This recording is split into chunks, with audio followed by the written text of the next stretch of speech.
I'm gonna stand up. I said monologue as like a fallback in case it's not funny.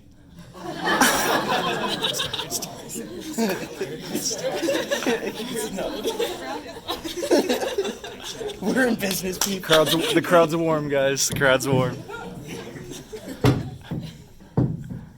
Okay. Cue music.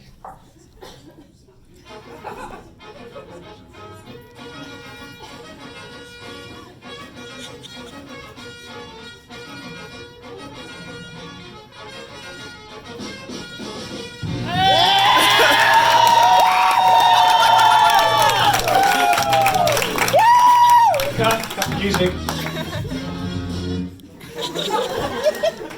Hello, my name is Peter. Thank you. Today I'm doing a stand-up / monologue. Thank you. I just got back from my mission. Thank you. Since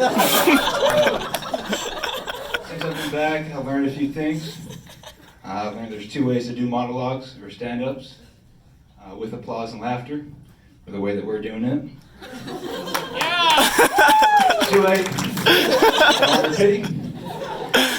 Support, please. Thank you. I've actually learned a lot since I've been home. I've learned a lot about dating and marriage, starting with my last day in the mission, for my mission president and his wife. And since then, from a list that includes, but is not limited to, my mom, my dad, my sister, my brother, my uncle, my aunt, my grandma's friend Nola, my grandpa, that guy at Target, that drove, the IT guy for BYU. I'm conflicted what my thoughts are about marriage. It seems like everybody has different opinions. Everybody over the age of 35 thinks there's 2 options. One of them is to get married by the end of the semester. The other one's the worst case scenario, which is to be 22 and not have a kid yet. The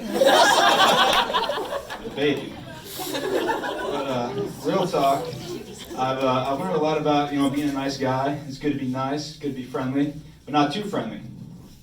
Because if you're too friendly, then Anna, who sits next to you in Christ and the Everlasting Gospel on Tuesdays and Thursdays at 2 p.m., Brother Griffin in the JKB, will not stop telling you about her fiance, Chad. That was a nice meeting last week. Thank you, Anna. I actually want to be real for a second, though. I feel like there's a problem in Provo culture. I don't know what it is. I don't know if it's just me or not.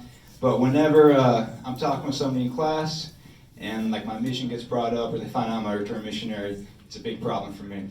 A lot of miscommunication happens because I say something like, "Hey, could I borrow a pencil?" Or, what did you get number 5? Asking for some help. And somehow that gets translated as, "I sat by you so I can ask you on a date for this Friday. I want to go to the creamery with you this Friday. Then on Wednesday I actually want to go to the band concert with you. Then I want to have a DTR in the CVS parking lot at 1 a.m. Next Thursday. I want to go to the Ice House of the Midway, propose, get engaged, and get married on April 27th. That's all City Temple. All right? That wasn't a joke. Every time.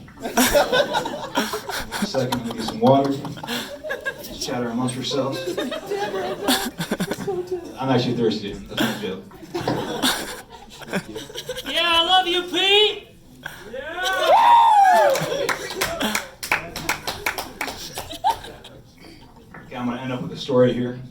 In my business class, in a class at BYU Move, my homework assignment was to ask somebody on a date last month, and so I've been thinking about it, and I have a friend, kind of an acquaintance. I said hi to her in the hallway. Her name's Sally. Not really. But I feel like Sally is the one, and so I've been thinking about asking her on a date for a while now. I got this assignment, so I thought this is my chance to do it. So me and Sally, we run into each other in the library all the time. We started studying together. We do the classic, hey, what are you studying? Chemistry. That sounds hard. It is. We do that about every day. So eventually I decided my time was to ask her on a date. And I kept thinking I'm going to ask her today. And I didn't ask her. And then on Friday came around, it was my last time seeing her. And I got all my courage up. I thought today I want to ask her out for tonight for some ice cream at the creamery. Classic move, 7 p.m. That's my plan. And I look her in the eye, and at that moment, all the motivational videos I've ever seen on YouTube flashed before my mind. Better believe I want to succeed as bad as I wanted to breathe. I was breathing, and I said, "Sally, are you busy tonight?" I'll never forget this. She looks up at me, and she said, "I'm busy.